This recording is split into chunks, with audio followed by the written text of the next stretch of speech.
پہلے ہم یہ جان لیتے ہیں کہ سجدہ تلاوت کہتے کسے ہیں۔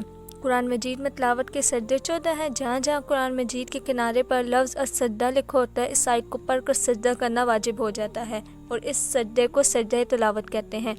سجدہ تلاوت کرنے کا طریقہ یہ ہے کہ کھڑے ہو کر اللہ اکبر کہہ کر ایک بار سجدہ کریں اور اللہ اکبر کہتے وقت ہاتھ نہ اٹھائیں۔ سجدے میں کم سے کم 3 مرتبہ سبحان ربی الاعلیٰ کہیں، پھر اللہ اکبر کہتے ہوئے سر اٹھا لیں، بس سجدہ تلاوت ادا ہو گیا۔ بہتر یہی ہے کہ کھڑے ہو کر اول اللہ اکبر کہیں، پھر سجدے میں جائیں۔ اگر آپ بیٹھے بیٹھے ہی اللہ اکبر کہتے ہیں اور سجدے میں جاتے ہیں اور پھر اللہ اکبر کہتے ہوئے بیٹھ جاتے ہیں تو یہ کرنا بھی درست ہے۔ جو چیزیں نماز کے لیے شرائط قرار دی گئی ہیں وہی سجدے کے لیے بھی قرار دی گئی ہیں، یعنی وضو کا ہونا، جگہ کا پاک ہونا، بدن و کپڑے کا پاک ہونا، قبلہ کی طرف سجدہ کرنا۔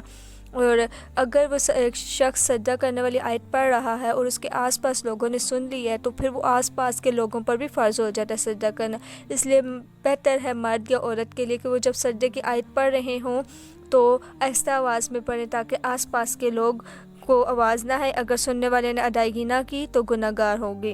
اور اگر ایک ہی جگہ بیٹھے بیٹھے سجدے کی کئی آیتیں پڑھ دی تو جتنی بھی پڑھی ہوں گی اتنے سجدے آپ پر واجب ہوں گے۔ اور اگر آپ نے ایک آیت پڑھی ہے سجدے کی اس جگہ پہ، اور اگر آپ وہاں سے اٹھ گئی ہیں، چلے پھرے نہیں ہیں، وہیں کھڑے ہو کے آپ نے دوبارہ وہ آیت پڑھی ہے تو آپ پر ایک باری سجدہ واجب ہوگا۔ اور سجدے کی آیت کو چھوڑ دینا، اس کو چھوڑ کر اور آیتیں پڑھنا مکروہ قرار دیا گیا ہے، کیونکہ اس میں عملی طور پر گویا سجدے سے انکار ہے جو مومن کی شان کے خلاف ہے۔